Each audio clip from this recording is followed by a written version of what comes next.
Hello, this is Karina Antonopoulos with the Center for Highly Sensitive People. Welcome back to the Nourish Series. We're on day 11. If you're watching this from YouTube, make sure you come over to the Facebook group, the Center for Highly Sensitive People, so that you can stay connected and join in the conversation. So we're going to continue with our series here. I'm going to share another breathing exercise with you today. But today's focus is going to be on, of course, because this is something that came up in my group, how do you know if you are having a premonition about something? How do you know if your intuition is giving you some sort of tip or information so that you have a heads up around what's to come? And how do you tell that between the difference between something that is just fear and your ego trying to keep you in a place of fear, believing that impending doom is coming around the corner? So I'm going to talk about the difference between the two, how to tell the difference, and what has worked for me around this. So please let me know what you think about this. This is something I've been talking about in this group and with my clients for many years now, but deciding and being able to tune into the difference between what your intuition is guiding you towards, like information, or what is your ego trying to just put fear in you with anxiety and stress. It's a really important distinction to make, because if you are not able to do this, then it's going to permeate your everyday. You're going to wake up with the pit in your stomach and not know what is wrong. So let's get right to it. So there's 3 simple things that I want you to check in with as like a little test on, is it my ego or is it my intuition? So I have a longer list. If you want the longer list, please let me know. And this is something I give to my private clients, but maybe it's something that I can give to you guys if you want to come and join me on my email list. So first off, your fear, your ego, is always going to feel constrictive. Okay?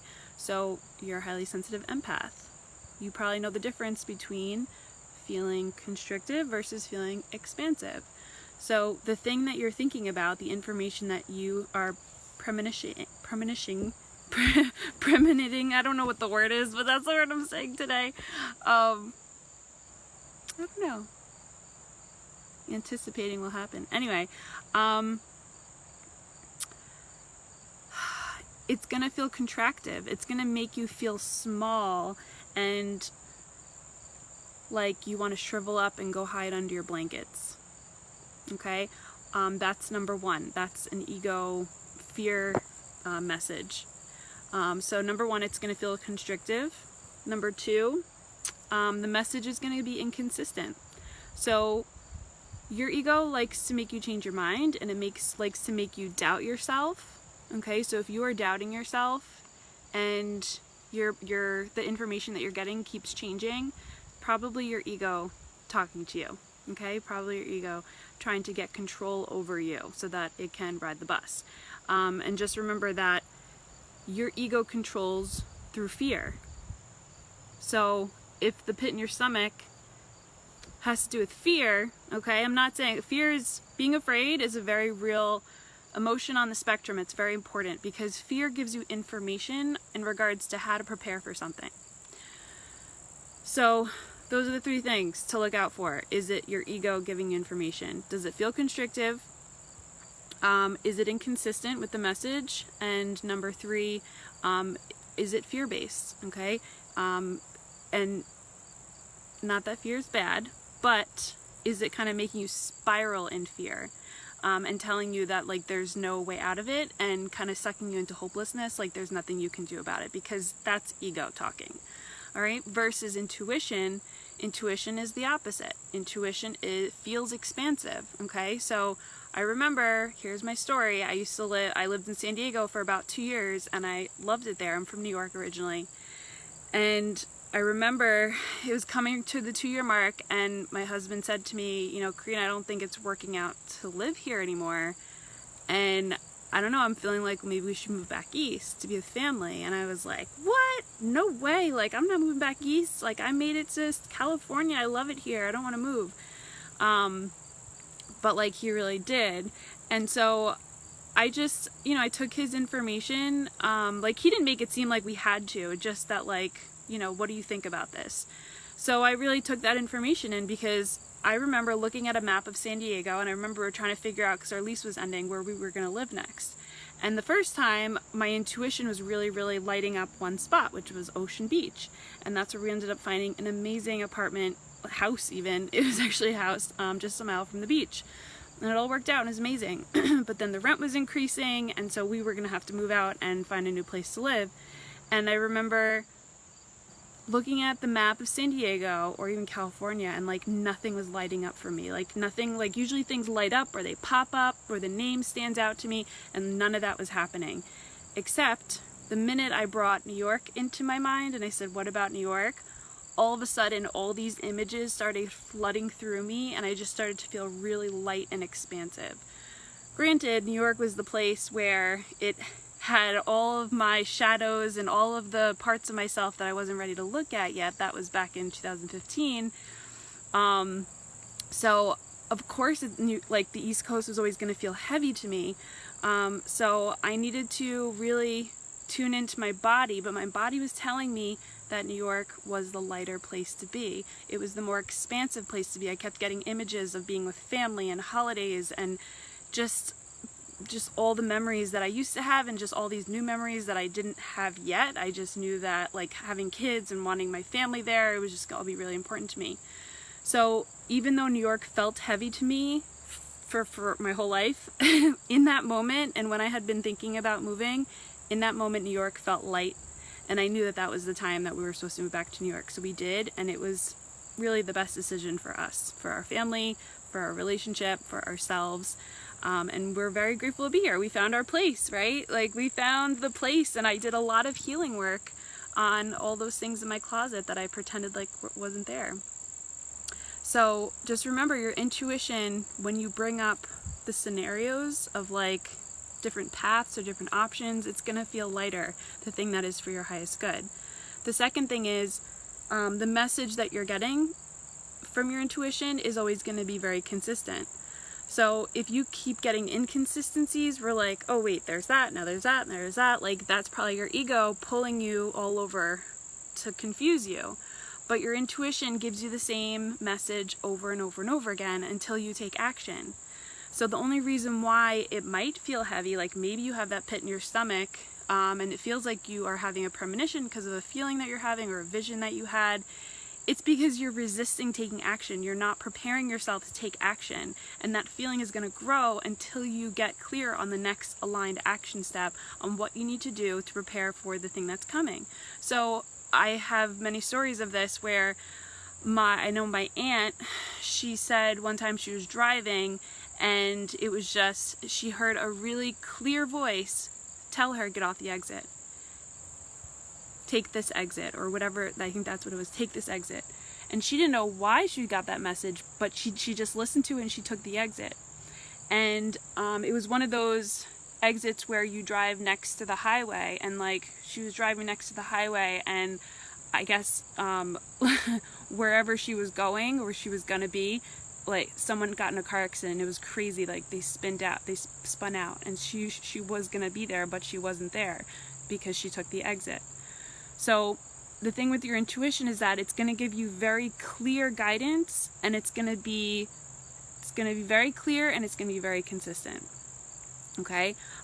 Your ego is going to give you very inconsistent information, and it's going to basically tell you that like you're hopeless and there's nothing you can do about it.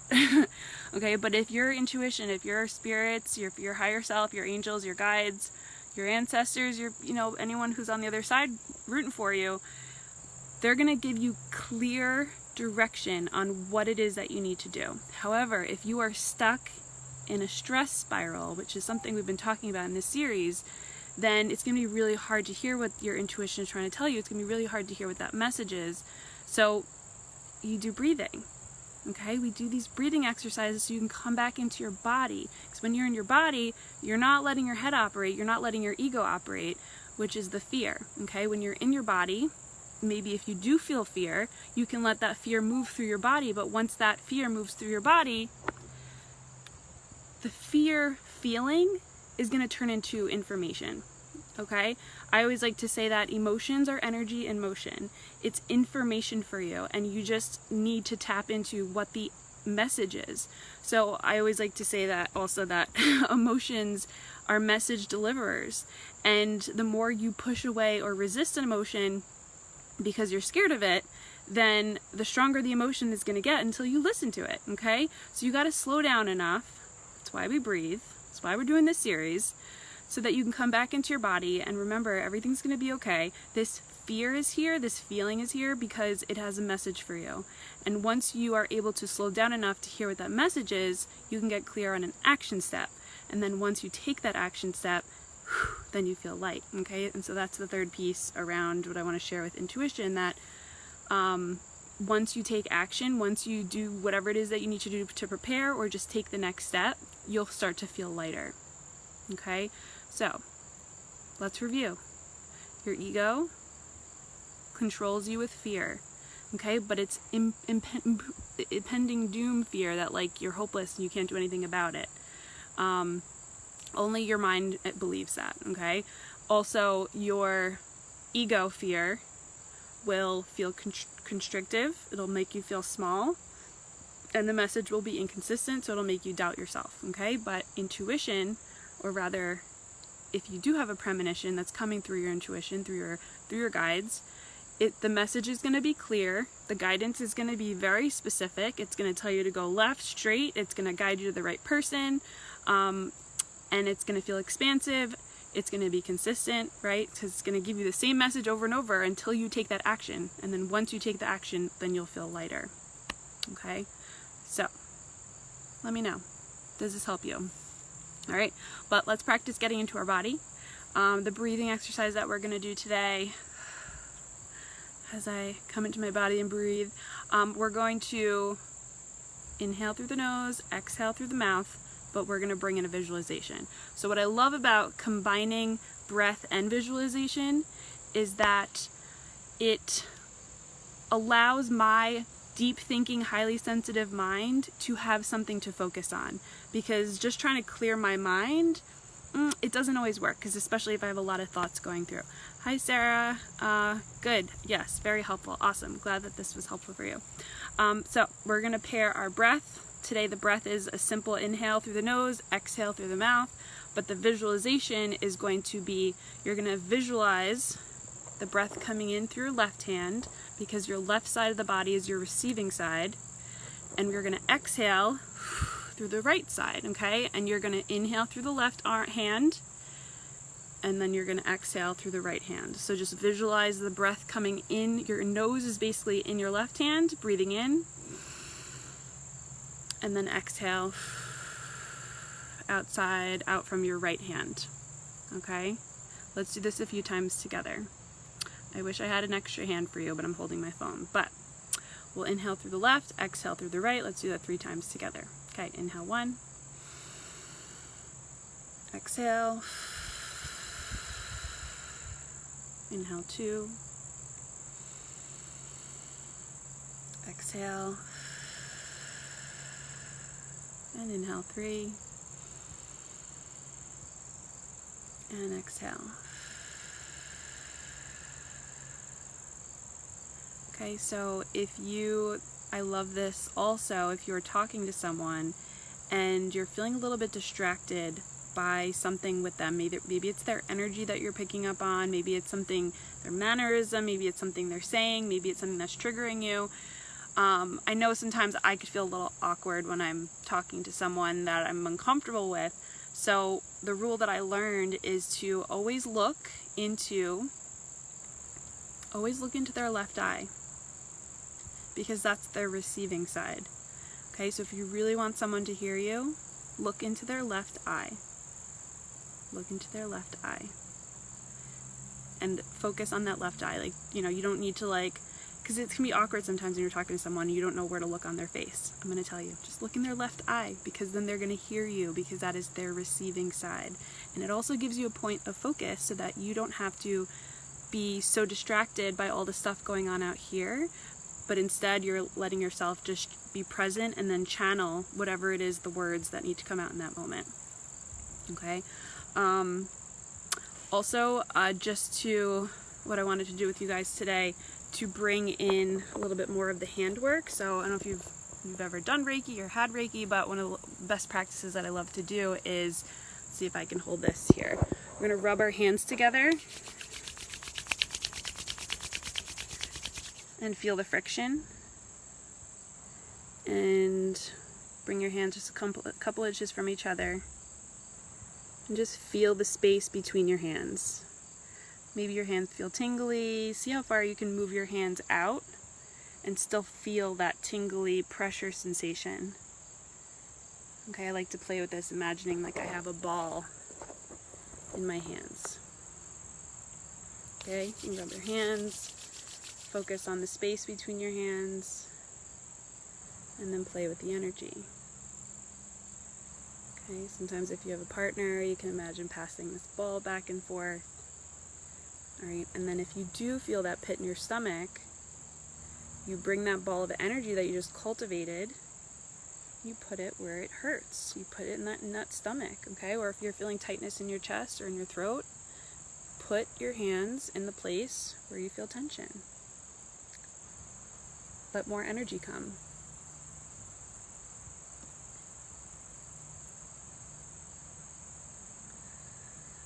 The reason why we feel tension or tightness in one part of the body, it's because my experience, it's like we don't have enough energy flowing to that part of the body. So we want to send some energy intentionally there. And we do that with our breath. Just like waking up and having that pit in your stomach. One of the things I shared with one of my clients recently, who said that exact thing. I remember that was me, my experience. I'd wake up and have this pit in my stomach. I was wondering if is something bad gonna happen, or like what's going on? So the night before, I would set an intention around how I wanted to feel the next day, so that when I woke up in the morning, the intention was already in place. So all I had to do was connect to that frequency and be in that intention of what I wanted to feel, so that when I'm activating that frequency, the first question I ask myself is, what do I need to do today or right now or first to start my day on this frequency? Okay, I wake up, ask myself that question, and then I start. Rather than just like waking up, having the pit in your stomach, picking up your phone, checking your Facebook and your email, and then all the news coming and just flooding you, and then like you don't want you to start your day like that. Like I actually deleted my Facebook app this past week. I needed a break. That's why I haven't been continuing with the series, but I'm not done with the series. I just needed a break. And you can do the same thing, okay? You can delete your app on your phone, so it's not this thing that keeps pulling you in. We don't want that. All right, so I wanted to share with you guys, now that we're like into day 11 of this series, I'm opening up a few spots for my Synchronize Your Life program. I haven't opened up this program in a really long time.